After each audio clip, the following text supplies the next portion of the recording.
Lepo pozdravljeni, dragi gledalci in drage gledalke, dobrodošli v naši družbi, ko danes gostimo žensko z veliko začetnico. Alenka Bratušek je v naši družbi, lepo pozdravljeni. Dober dan. Žena, mama, političarka, ne nujno v tem zaporedju, ali kako, popravite me, če se motam. Ali bi lahko še kaj dodali, morda za vejico? Tudi hčerka še vedno, na srečo je moja mami še z mano. Tako da mislim, da mi je v življenju najpomembnejša vloga mame. Tako da to je tisto, kar bi jaz sama dala na prvo mesto. Na prvo mesto. Ja. Kot mama, mami vas razumem in se strinjam in seveda upajmo, da bo tako še naprej ostalo. Tako. Zdaj pa v današnji oddaji se bova morda lotili, bova rekli, malce se bova dotaknili politike, potem pa tudi kot ženski takšnega ženskega pogovora. Z veseljem. Pa bova začeli kar s politično tematiko, v bistvu nasplošno oziroma bom rekla takšno začetno vprašanje, kako vidite trenutno politično situacijo v Sloveniji. Zdaj, če rečem po domače, kje smo in kam gremo? Ja, zdaj letos naša lepa Slovenija obeležuje pomembno obletnico, 30-letnico svojega obstoja, te naše mlade, lepe države. Jaz moram pa reči, da nekako z situacijo, v kateri danes smo, nisem najbolj zadovoljna. Vlada posega tja, kamor ni mesto, omejuje delovanje medijev, posega v pravosodje, ne financira pomembne agencije, slovenske turistične agencije, kadruje na zelo nenavadne in čudne načine in to nezadovoljstvo z vlado se seveda kaže tudi med ljudmi.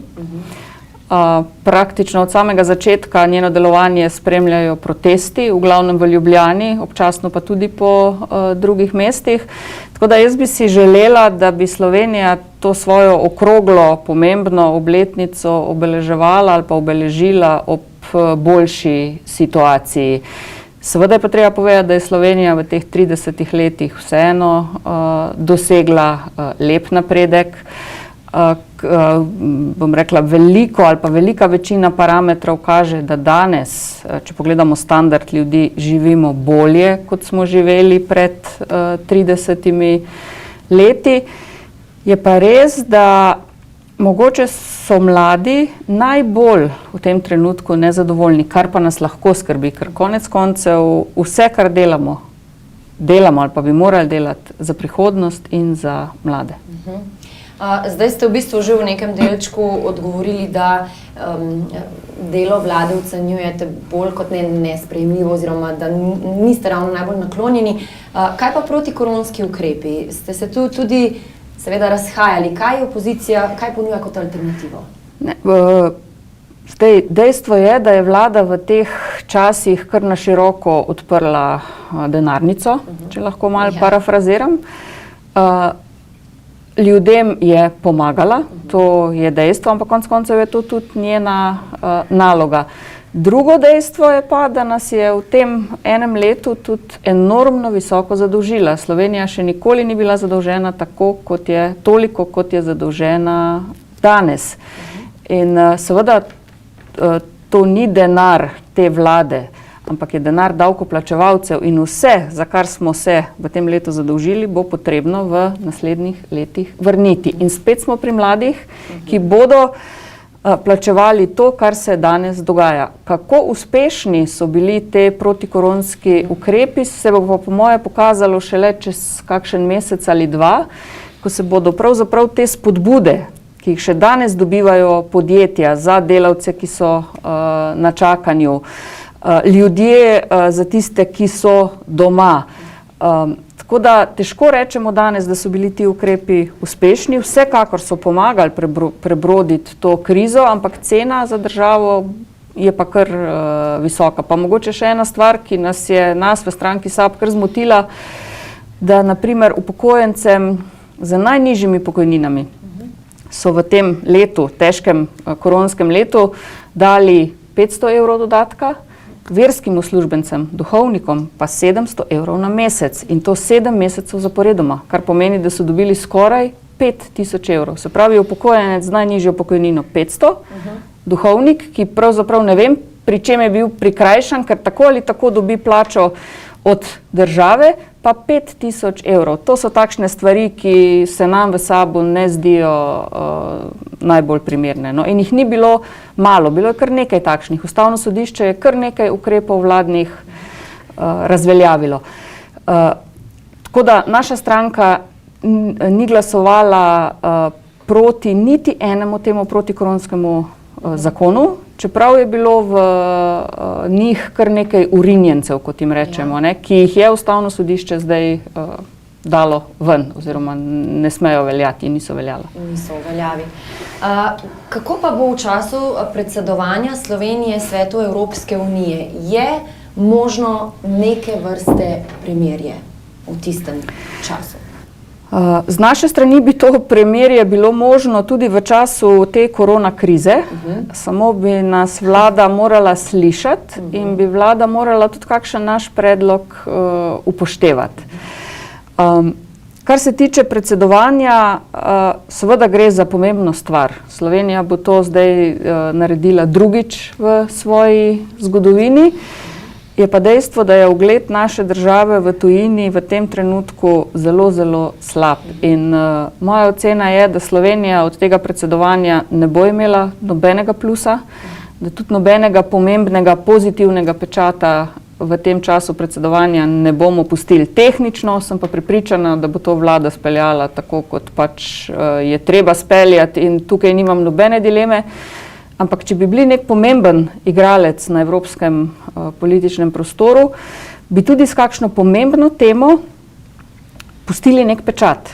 Dejstvo pa je, da je naš predsednik vlade na pomembni konferenci, to je konferenca o prihodnosti Evrope, ki je bila pred časom na Portugalskem, manjkal. Bil je portugalski premier, ki trenutno predseduje, bil je francoski predsednik, ki bo predsedoval za nami, manjkal je samo predstavnik Slovenije, se pravi slovenski predsednik vlade in to je zelo slabo sporočilo in zato sem prepričana, da naše predsedovanje, vsebinsko govorim, ne bo uspešno. Nažalost, jaz bi si želela, da bi Slovenija to predsedovanje odpeljala vrhunsko, da bi lahko bili ponosni na to, da bi res dali pečat pa povedali, to se je v času slovenskega predsedovanja sprejelo, to je bilo uveljavljeno. Jaz kot ministrica, mogoče samo še to, za infrastrukturo sem takrat dala naši vladi predlog, da bi se Slovenija postavila na zemljevid Evrope s predlogom, da evropske prestolnice povežemo z železniškimi povezavami hitrih vlakov. Skratka, da bi se od vsake prestolnice do prestolnice lahko peljali, bom rekel, vsaj 200 km na uro z vlakom, če ne 300, kot se vozijo po Kitajski, pa še kje drugje. In če bi se uspeli to dogovoriti, to bi bilo zelo, zelo pomembno. Seveda to ni projekt, ki ga spelješ v 2 letih, ampak je to projekt desetletja ali pa desetletij, ampak če bi se začelo v našem času predsedovanja, bi to bil pečat, ki bi ostal. Takšnih stvari bi si želela. No, pa se zdaj zazriva za trenutek, ko sva ravno tudi že v takšnih načrtih, ki bi se lahko zgodili. Kako pa vidite razvoj Slovenije v prihodnosti? Jaz si vsekakor želim, da bi se politiki ukvarjali s prihodnostjo in ne vedno znova z preteklostjo. To mene in naše stranko gromozansko moti. Vedno se obračamo nazaj, vedno se obračamo v povojne poboje, ki ni prav, da so se zgodili, ampak ne jaz, še manj pa moji otroci tega ne morejo spremeniti. To je zgodovina. Treba je gledati naprej, kaj lahko naredimo za danes in še bolj, kaj lahko naredimo za naslednja desetletja. In tukaj vsekakor ne moremo mimo zelene preobrazbe našega gospodarstva. Skratka, okolje je tisto, na kar bi že danes morali biti in smo premalo, ampak bomo morali biti pozorni, če želimo svet predati mlajšim vsaj v takšnem stanju, kot je danes, da ne bo slabše. če želimo, da bi bilo boljše, je naša naloga še težja. Digitalizacija je druga stvar, s katero se absolutno bo treba ukvarjati, ker je dejstvo, da je tukaj in zdaj. Se pravi, zeleno, digitalno, treba bo delati stvari za mlade. V naši stranki se zavzemamo seveda tudi, da je upokojencem zagotovljena varna starost. To pomeni, da z pokojnino, ki so si jo z delom prislužili, lahko dostojno preživijo. In zdravstvo je tudi zaradi situacije, v kateri smo, točka, ki javno zdravstvo bo moralo biti tema v prihodnjih letih. No, to so zagotovo točke, ki ste jih zdaj izpostavili, ampak če bi rekli, da je treba nekako razlikovati, v čem se razlikuje vaša stranka od ostalih, v katerih stališčih? Zdaj ste jih sicer že nekaj našteli, ampak kaj bi bilo tisto od trenutne koalicije sem prepričana, da se razlikujemo predvsem v tem, da gledamo v prihodnost in ne v preteklost, da je za nas pomemben človek, da je za nas pomembna socialna država in znotraj te socialne države sta najpomembnejši za nas dve točki, to je javno zdravstvo in javno šolstvo. Tem dvem stvarem se nikakor nismo pripravljeni odpovedati. Znotraj leve sredine pa stranke seveda iščemo tisti najmanjši skupni imenovalec, ker dejstvo je, da v Sloveniji nismo imeli do danes in tudi v prihodnosti ne bomo imeli vlade, ki bi jo vodila samo ena stranka. Se pravi, je treba znati poiskati kompromise, je treba znati poiskati tisti najmanjši skupni imenovalec. To, kar pa sem jaz omenila, se pravi javno šolstvo, javno zdravstvo, mladi upokojenci, je pa stvar, od katere naša stranka pri pogovorih o prihodnosti Slovenije ne odstopa. Prej ste omenili tudi seveda, da moramo paziti na okolje, na naravo, kako bomo planet naprej posodili še našim zanamcem.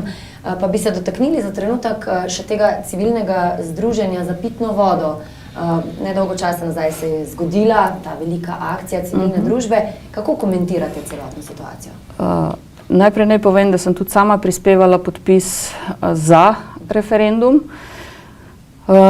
Naša stranka je bila tudi pobudnica in jaz sama sem bila prvo podpisana pod pobudo za spremembo ustave, kjer smo vodo zapisali pred 5 leti v ustavo kot pravico nas vseh. In vlada, pa ne samo ta, tudi prejšnji dve, se pravi tudi naša, pa še ena pred nami, je dobila nalogo, da to, kar je napisano v ustavo, implementira v zakonodajo. In tega ni narejenega. Prav nasprotno, ta vlada je šla na mesto v smer zaščite vodnih virov, še, bom rekla, v neko rahljanje pogojev za gradnjo objektov ob priobalnem pasu. Tako da škoda, da se moramo o tem pogovarjati na tak način, se mi pa to zdi tema, kjer ljudje absolutno imajo pravico povedati, kaj mislijo, ker voda ni ne od te vlade, ne od naslednje, ne od ne vem koga, ampak je to res last vseh nas. In žalostno je, da v Sloveniji še vedno obstajajo ljudje, ki nimajo pitne vode iz pipe, to je žalostno. Mislim, da tudi na Gorenjskem še vedno, tudi tle v okolici Kranja, še obstajajo ljudje, ki nimajo vode v pipi, ko jo odprejo.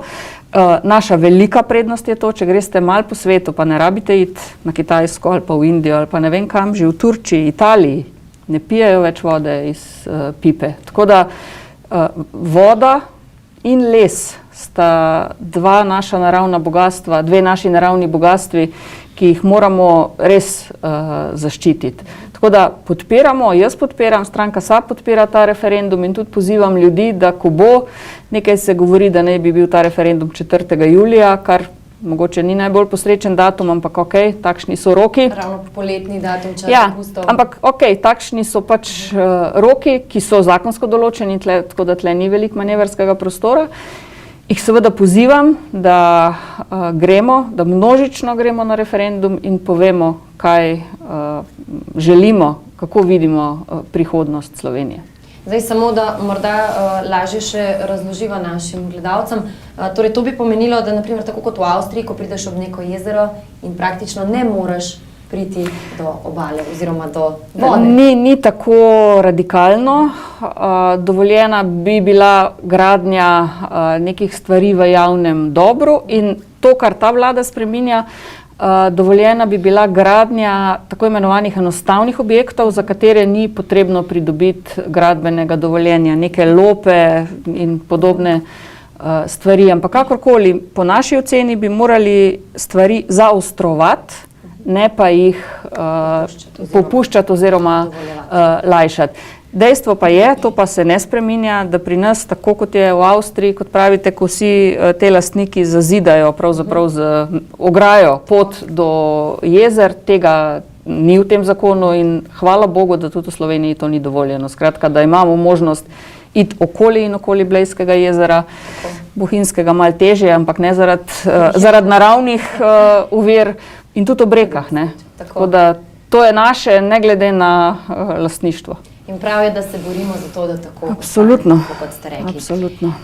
Kako bi oziroma katere dosežke bi izpostavili kot stranka SAB v prejšnji vladi? Prav gotovo eden večjih je ta, da smo uspeli zagotoviti brezplačne medkrajevne prevoze za upokojence. To pomeni, da se upokojenci danes iz Kranja v Ljubljano, iz Maribora v Ljubljano, iz Ljubljane v Koper in tako naprej vozijo brezplačno. Res je ta korona čas, bom rekla, mogoče ne morejo tega najbolj izkoristiti, ampak dobivamo ogromno mailov, dobivamo ogromno pisem, da je to en velik plus za upokojence. Konec koncev, tudi tisti z nižjo pokojnino se danes lahko usede v Ljubljani ali pa v Mariboru na avtobus in gre v Koper na kavico. Pa mine dan, pa še lepje. Še lepo se imajo, ja. To je ena taka stvar, na katero smo ponosni. Druga stvar, da smo uspeli zagotoviti dvig odmernega odstotka pri izračunu pokojnine. In to ne tako malo, za 6 odstotnih točk, iz 57 odstotkov na 63,5 odstotka. To pri povprečni pokojnini pomeni, mislim, da okrog 780 evrov na leto, kar ni tako malo. Druga, če se dotaknem infrastrukture, za katero sem bila odgovorna, pa najprej mogoče malo širše, tako rekoč z mrtve točke smo spravili projekt drugi tir. To je prvi, praktično največji infrastrukturni projekt pri nas, ki se je pa pod ministrom, ki je prišel za mano, tudi dejansko začel že graditi, kar je res po 25 letih prestavljanja papirjev ogromen dosežek. Tretja razvojna os, ki bo Korošce povezala z Slovenijo, se je začela graditi. In konec koncev tudi v Kranju, če pogledamo, je bilo kar nekaj infrastrukturnih projektov začetih, nekateri pa tudi končani. Od krožišča pri Bitnjah, če začnem tam, kjer sem doma, do krožišča, velikega krožišča na Primskovem pri Mercatorju, 2 mostova, tle pri Savskem otoku, Delavski most.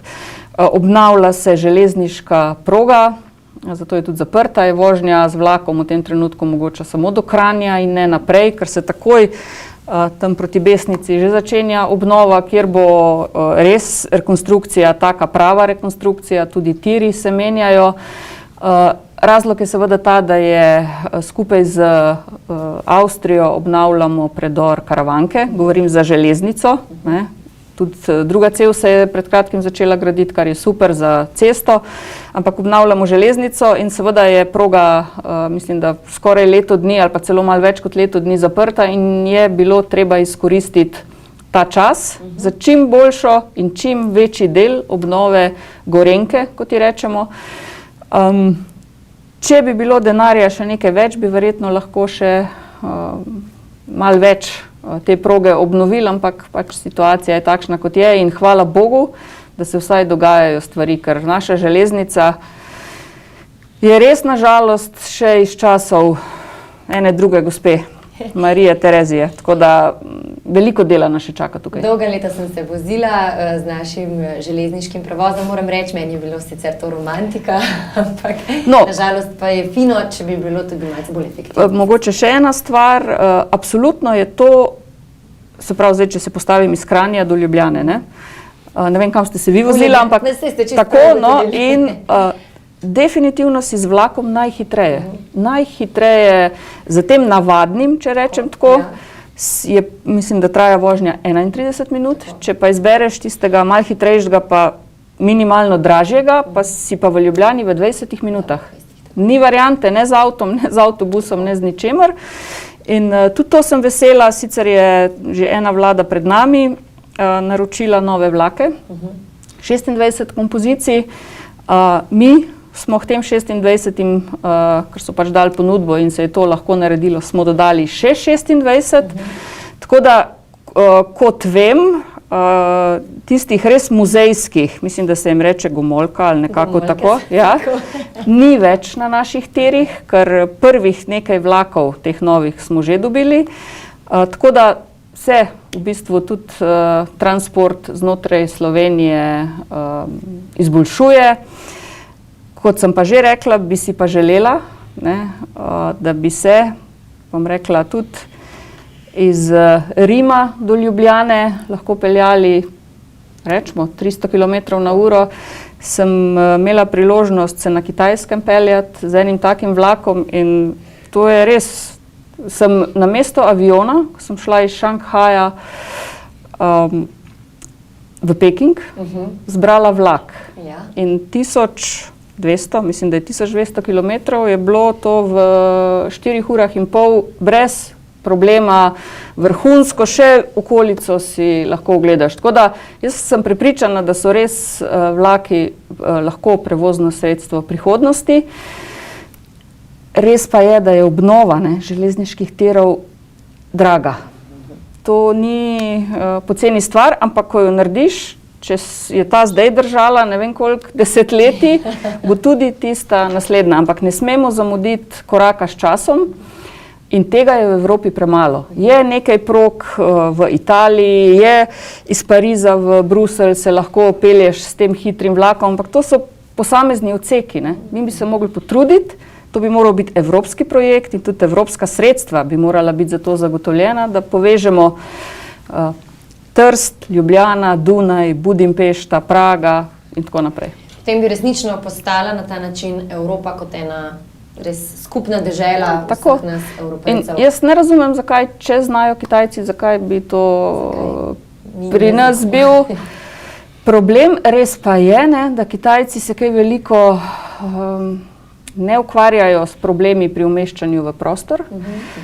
Te proge hitre, je pa dejstvo, da vsaj na Kitajskem, to ni ista proga kot za navadni vlak. Spravi, to je neka, prav te hitre, neka dodatna proga, ki je Torej, oni imajo dve proge, ena za ta hitre. Ja, in ena za navadne in te ta hitre so res bolj, mislim, ker si predstavljate, če se vlak pelje 300 km/h, da se v naselju težko ustavi, če bi bilo karkoli. Tako da so te proge dosti, ali so ukopane v malo nižje dol, ali pa so na stebrih nekoliko višje gor.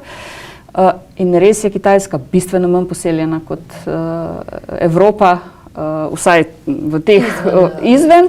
In to je samo za dolge destinacije.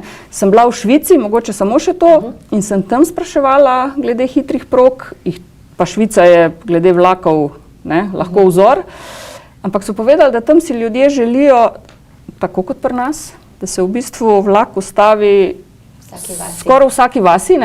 To pa pri hitrostih ne gre, ker ne moreš ti, to lahko sam poganjaš in zaviraš, če bi bilo tako. Tako da to je res namenjeno daljšim relacijam. Tako kot ste rekli, da bi se povezala evropska večja mesta, to bi bilo res smiselno, smotrno in verjetno tudi zelo. Tudi zaradi okolja, ker avioni vemo, da spuščajo ogromne količine umazanije.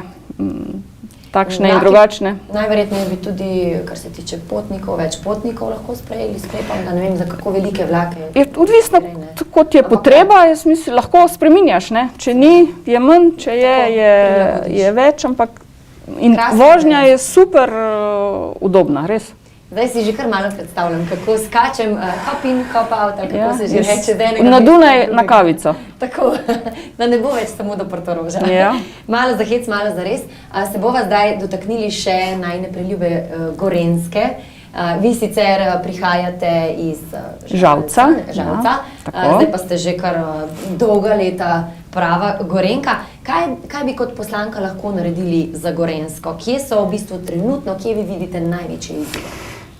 Zdaj, bolj kot poslanci, seveda smo poslanci in poslanke vseh državljank in državljanov, ne jaz, ki sem z Gorenjske, samo za Gorenjsko, ampak seveda najprej pogledaš na Gorenjsko. In tukaj je v državnem zboru možnost seveda najprej infrastrukture, na kar ob sprejemanju proračuna opozarjamo. In tudi prej sem izpostavila, da sem kot ministrica bila pozorna na Gorenjsko. Kot drugo imamo pa na tem lepem koncu Slovenije edini park, to je edini narodni park državnega pomena, to je Triglavski narodni park, kjer je pa nažalost pokojni naš poslanec Franc Kramar se zelo trudil in tudi sprejeli smo ga vsi, oziroma sprejeli so ga vsi v državnem zboru, ampak predlagal pobudo, da se tem parkovnim občinam, jim rečemo mi, to so občine znotraj tega parka, dejansko zagotovi fiksen znesek financiranja za vsako leto. Zdaj se pri implementaciji tega tudi nekoliko zatika, tako da sem kakšen mesec nazaj dala poslansko vprašanje, da vidim, kje so, ampak so obljubili, da do začetka poletja ne bi bila sprejeta tudi uredba, ki bo dejansko zagotovila fiksne zneske. Se pravi, ne bo več pogajan država, občina, koliko kateri občini pripada. Največja tukaj znotraj je sigurno Bohinj, ampak mi smo ocenili takrat, ocenjujem še danes, da je prav, da če so ljudje, ker so prikrajšani, zato ker živijo, za nas je to lepo, ko pridemo samo čez vikend tja, ampak oni so pa vedno na nek način omejeni, ne, pri svojem življenju, zato ker so znotraj parka, da je prav, da država seveda to sofinancira oziroma subvencionira. Ne gre to za neke strašne 100-milijonske zneske, mislim, da je tam okrog 16 milijonov letno, da občina potem to porabi za projekte, ki se financirajo znotraj. V glavnem so to infrastrukturni projekti, ki pač izboljšujejo življenje ljudi. Kar se tiče mladih, kar se tiče upokojencev, tukaj se ne moramo deliti na Gorenjsko in vse ostalo, tako da mogoče je najbolj, kjer lahko izpostavljamo, so te infrastrukturni projekti. Zdaj je veliko govora o bolnišnici, Gorenjski regionalni bolnišnici, kje, a naj bo to Radovljica ali naj bodo to Jesenice. Kranja nekako v teh debatah ni več, ampak jaz mislim, da je kjerkoli bodo našli, zdaj tudi jaz mislim, da imamo Kranjčani na Jesenicah, če potrebujemo, želimo si sicer čim manj, ne, ampak če potrebujemo vrhunsko oskrbo, jaz sem imela pred kratkim en manjši zlom noge, tako da sem uživo sem izkusila, ja, in moram reči, da bom rekla, vrhunsko sem bila oskrbljena, tako da lahko smo zadovoljni s tem, kar imamo. Res pa je, da Gorenjska kot Gorenjska neke regionalne bolnišnice nima, ne. Malo je Golnik, malo je Kranj, malo so Jesenice, tako da to je izziv, ki nas v prihodnosti čaka. Trenutnega ministra, ki sicer prihaja z gori, bil je direktor bolnišnice na Jesenicah, sem na tem zaslišanju v državnem zboru vprašala, kaj on misli. In on je rekel, da nekako na Jesenicah ne vidi najbolj prostorske možnosti za širitev. Tako da mogoče smo res vse bližje temu, da bo ta bolnišnica enkrat v prihodnosti v Radovljici. Ja. No, zdaj pa si predstavljate, da sem vam ravno kar prinesla kavico in košček potice in se začnemo pogovarjati kot ženska z žensko in vi poskusite to potico in mi poveste, jaz jo pa spečem malce drugače. Povejte mi, radi pečete, radi kuhate, se znajdete za štedilnikom. Če se ne motim, sem enkrat na Instagramu zasledila eno objavo. Rada kuham. Res pa je, da bolj čez vikende kot čez teden in tudi zato mogoče rečem, da rada kuham, ker ženska, ki vsak dan kuha, je verjetno lahko kdaj pa kdaj tudi odveč. V svojem življenju sem do zdaj 3-krat spekla potico, mogoče tudi zato, ker jo nekako ne jaz in ne ostali člani družine nimamo kot najboljšo sladico. Ampak še kot ministrica sem šla na en dogodek na Dolenjsko, na tekmovanje. Me je povabilo Društvo kmečkih žena na tekmovanje o peki potice. In takrat sem pač povedala iskreno, da v življenju še nisem spekla potice. No, in potem je ena gospa, ki je rekla, da že ne vem kolikrat tam na tem tekmovanju, ker tiste potice ne samo, da so dobre, so tudi videti čudovito, povedala, da je njena snaha, je rekla, ravno tako je govorila, ne, to ne gre, to je težko, to je tako, ampak da si je potem, da se je odločila in rekla, zdaj bom pa stara 50 let in zdaj pa moram probati. No? In tudi jaz sem lani bila stara 50 let. In takoj za rojstnim dnem v času korone, za veliko noč, sem probala prvič speči potico. Vsi so rekli, da je bila zelo dobra, ni bila še toliko lepa.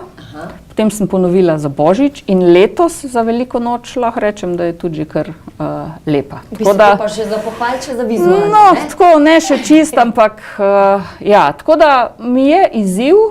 Imam pa srečo, da tudi moja hčerka zelo, zelo rada kuha in zelo, zelo dobro kuha in zelo dobro peče, tako da si malo razdeliva. Si malo razdelita, ampak najljubša sladica, ki jo sicer, če jo pripravite, česa se najrajši lotite, je to kaj v kozarčku, je kaj spečenega, je kaj mrzlega, toplega? Palačinke. Palačinke? Palačinke in tudi tisti, ki jih probajo, pravijo, da naredim zelo, zelo dobre. No, tudi palačinke niso kar tako, jaz moram priznati, da meni pa nikoli ne uspejo. A ja? No, možu vedno rahle, stanke. Malo je treba razdeliti. Ja, vse pa lepo potem najdemo skupaj.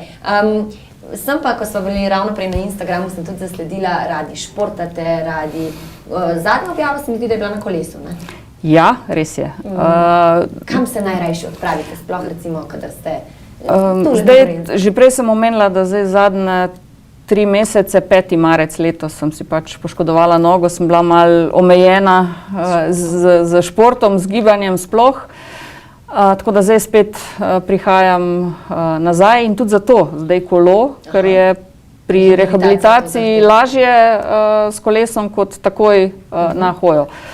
Jošt, Šmarjetna sta moji 2 destinaciji, tako kot verjetno velika večina Kranjčank in Kranjčanov. Stanujem pod Šmarjetno in pod Joštom, tako da samo Superge gor in je to 1, 2, 3, Jošt je malo dlje, Šmarjetna je 1, 2, 3. Tudi Storžič, Kališče, dobro, Storžič je že kar izzivno, ni kar tako. Cela Gorenjska je v bistvu, kar se tiče življenja, kar se tiče aktivnosti, zelo, zelo lepa.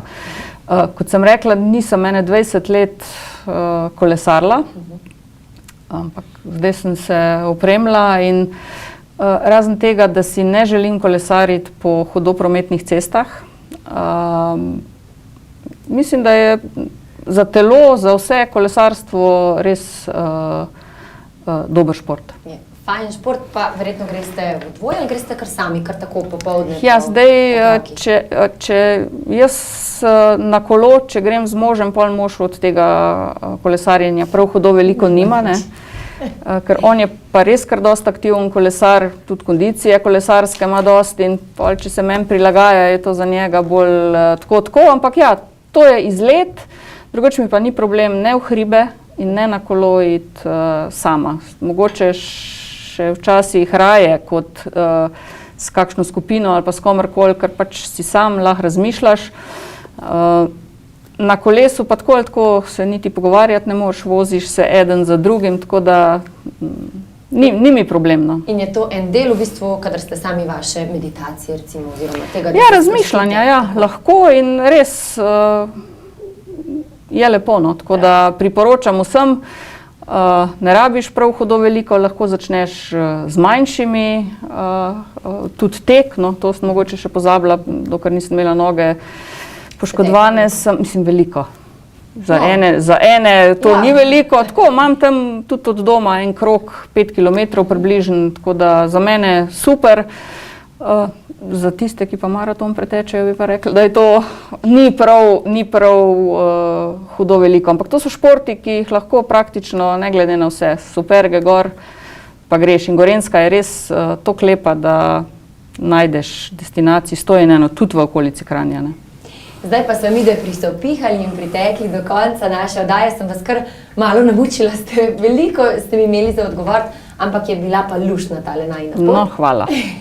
Upam, da bodo tudi gledalke in gledalci zadovoljni. Ja, tudi jaz še enkrat hvala, ker ste se veseljem pri nas in upam, da se kmalu spet vidimo. Z veseljem, hvala in upam, da bom rekla, manj koronskih časih kot če zdaj. Čeprav situacija je iz dneva v dan boljša, ampak upajmo, da bo tudi ta virus enkrat čisto šel iz naših življenj. Se veselim vašega nasmeška tamle izpod maske. Dragi gledalci in drage gledalke, vam pa najlepša hvala za vso pozornost. Verjamem, da ste se imeli lepo in se vidimo spet kmalu.